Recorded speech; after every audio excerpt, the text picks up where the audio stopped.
jour. J'ai dit, tu peux avoir la santé, c'est une part. Mais le plus important, c'est d'avoir la paix. Et ce matin, le Seigneur va m'aider à décortiquer un peu ce message avec chacun de nous. Parce que certaines personnes disent la paix, mais donner le sens et la signification de la paix, c'est ce qui est important. Et ce matin, j'aimerais donner un peu la signification de la paix. La paix, c'est pas quand tu manges matin, midi et soir. La paix, c'est pas quand tu es bien habillé, non. Mais la signification de la paix, c'est avoir la tranquillité. La signification de la paix, c'est avoir la tranquillité. Et le contraire de la paix, c'est la guerre. Et le contraire de la tranquillité aussi, c'est le trouble. Donc quand tu es troublé, tu n'es pas en paix. J'aimerais dire un peu ce que c'est que la paix. La paix est sage. La paix est intelligente. La paix est patiente. La paix, elle discerne le mal. La paix n'est jamais pressée. La paix, c'est quelque chose que nous devons rechercher. La paix. Et le contraire de la paix ne sème pas la peur dans le cœur des gens.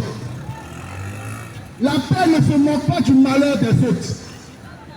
La paix ne divise pas. La paix n'applaudit pas pendant que d'autres sont en train de pleurer.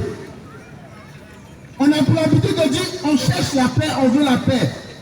Mais quand tu dis tu cherches la paix et puis tu te moques de celui qui a fait, tu n'es pas un adepte de la paix. Aujourd'hui, ce message est important parce qu'on dit on veut la paix, mais on ne connaît pas la signification de la paix.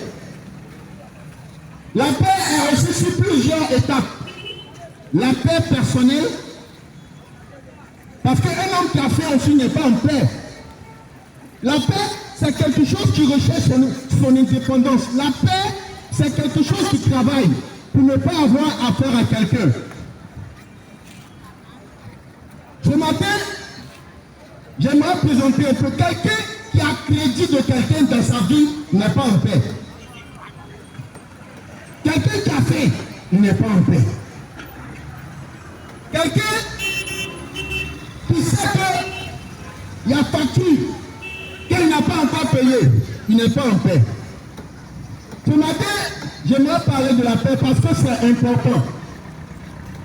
La paix est importante. La paix n'est pas orgueilleuse. La paix n'est pas orgueilleuse. La paix ne fait pas de concurrence. Celui qui fait des concurrences aura toujours quelqu'un pour le défier. La paix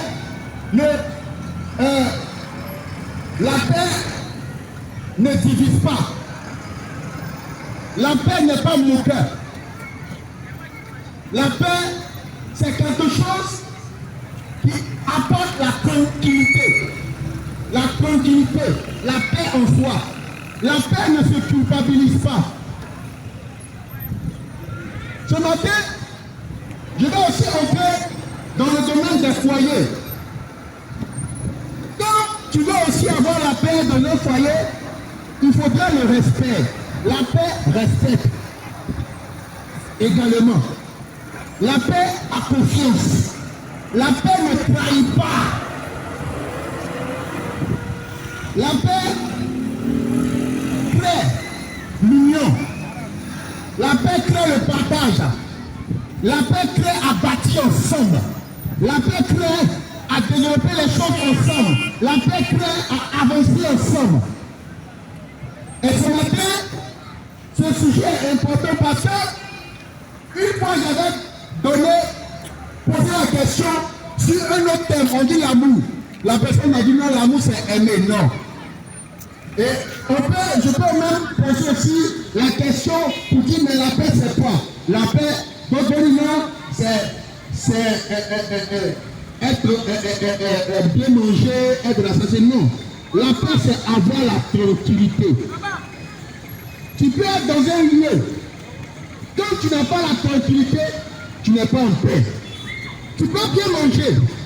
La Bible même dit que être dans une maison où il y a beaucoup de nourriture et puis tu n'es pas en paix, vaut mieux être dans un lieu où il y a la paix et puis peu de nourriture.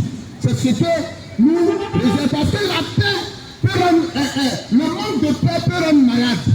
Le manque de paix peut donner une chair parce que tu es là et puis tu dis, ça va aller. Est-ce que ça va aller?